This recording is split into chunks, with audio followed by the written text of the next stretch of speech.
नमस्कार दोस्तों, स्वागत है आपका स्क्रीन स्टोरीज में, जहां कहानियां सिर्फ सुनाई नहीं जाती, महसूस की जाती है। Stranger Things season 1 episode 2 the Weirdo on Maple Street. अगर आपने स्ट्रेंजर थिंग्स सीजन 1 के पहले एपिसोड का एक्सप्लेनेशन नहीं देखा है तो पहले उसे ज़रूर देखें, क्योंकि यह एपिसोड वहीं से जुड़ता है जहां पहली कड़ी खत्म हुई थी। एक रहस्य, एक गायब बच्चा और एक अजीब लड़की जो जैसे किसी दूसरी दुनिया से आई हो। रात के सन्नाटे में जंगल की ठंडी हवा में तीन दोस्त माइक, लुकास और डस्टिन को मिलती है एक रहस्यमयी लड़की। गीले कपड़े, गीले बाल और चेहरा डरा हुआ, शांत। वो बिना कुछ कहे उनके साथ माइक के घर आती है। जब माइक उसे कपड़े देता है तो वो वहीं बदलने लगती है, जैसे उसे समाज के नियमों का कोई अंदाजा नहीं। माइक उसे बाथरूम भेजता है, लेकिन वो दरवाजा खुला छोड़ देती है। सबको लगने लगता है कि ये कोई आम बच्ची नहीं है। लुकास का शक बढ़ जाता है। वो कहता है कि शायद ये किसी पागलखाने से भागी है। माइक उन्हें अपनी माँ को ना बताने की सलाह देता है, क्योंकि अगर माँ को पता चला कि वे रात को बाहर थे तो सबकी मुश्किल बढ़ेगी। माइक प्लान बनाता है, कहेगा कि वो एक खोई हुई बच्ची है जो उनके घर आ गई, ताकि माँ सोशल सर्विस को कॉल कर सके। रात को माइक उसके लिए कंबल की एक झोपड़ी बनाता है। माइक उसका नाम पूछता है तो वो कुछ नहीं बोलती, बस अपनी कलाई दिखाती है जहाँ लिखा है 11 और प्यार से एल बुलाता है। एक नई दोस्ती की शुरुआत होती है।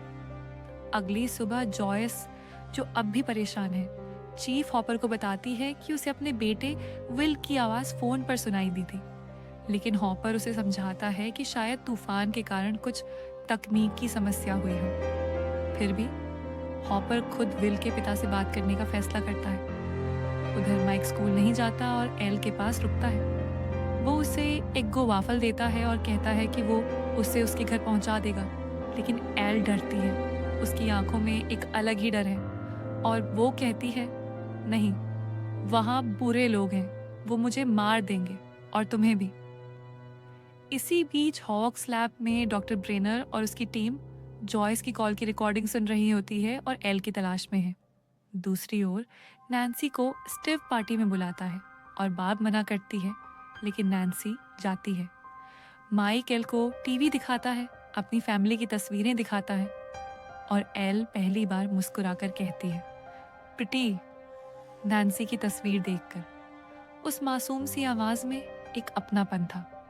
जोनाथन गाड़ी चलाते हुए वही गाना सुनता है, शुड आई स्टे और शुड आई गो, जो वो और विल अक्सर सुनते थे। एक फ्लैशबैक में दिखाया जाता है कि दोनों भाई उस गाने से कैसे जुड़ते थे जब उनके माँ बाप झगड़ते थे।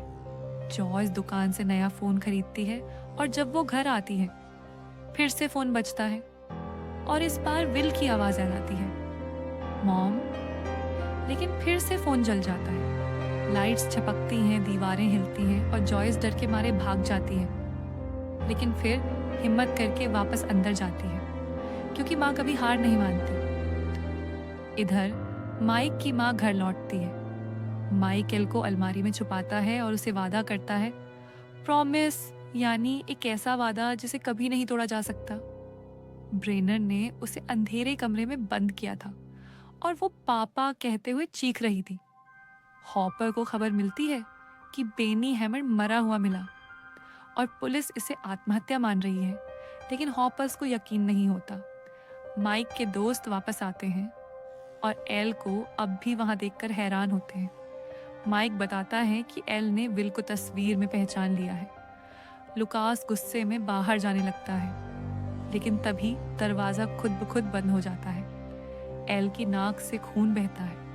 अब लड़कों को समझ आता है कि एल के पास कुछ ताकतें हैं। रात को वे उसके लिए खाना लाते हैं और दोस्ती का मतलब समझाते हैं। एल पूछती है, फ्रेंड, और डस्टिन कहता है, जिसे तुम पर भरोसा हो और जो हमेशा तुम्हारे साथ खड़ा रहे। एल मुस्कुराती है, उल्टा रख देती है और कहती है, वो छिपा हुआ है। और जब माइक पूछता है किससे, तो वो डेमोगॉगन का टोकन पास रख देती है। डर अब कहानी में घुल चुका था। उधर जोनाथन अपने कैमरे के साथ जंगल में तस्वीरें खींचता है। और अचानक एक चीख सुनकर भागता है। लेकिन वो सिर्फ स्टीव की पार्टी थी। पार्टी में नैन्सी और स्टीव एक दूसरे के करीब आ जाते हैं और बार्ब अकेली पुल के पास बैठी होती है। वो बियर की बोतल से हाथ काट लेती है। खून पूल में गिरता है, लाइट्स झपकती हैं और तभी एक परछाई उसके पीछे आती है और वो गायब हो जाती है। एपिसोड के अंत में जॉयस को फिर से कॉल आती है। वही आवाज, मॉम। गाना अपने आप बजने लगता है। लाइट्स उसे कमरे की ओर ले जाती है और दीवार से एक आकृति निकलती है। जॉयस डरती है लेकिन वो वापस अंदर जाती है क्योंकि उसे यकीन है उसका बेटा जिंदा है और वो उसे ढूंढ निकालेगी। तो दोस्तों, ये थी स्ट्रेंजर थिंग्स सीजन 1 के दूसरे episode the widow on Maple street की पूरी गहराई से भरी हिंदी कहानी। अगर आपको ये वीडियो पसंद आई हो तो लाइक करें, अपने दोस्तों के साथ शेयर करें और चैनल स्क्रीन स्टोरीज को सब्सक्राइब करना बिल्कुल ना भूलें, क्योंकि अगले एपिसोड में कहानी और भी डरावनी और भी रहस्यमयी होने वाली है और वो सब कुछ मिलेगा सिर्फ यहीं स्क्रीन स्टोरीज पर।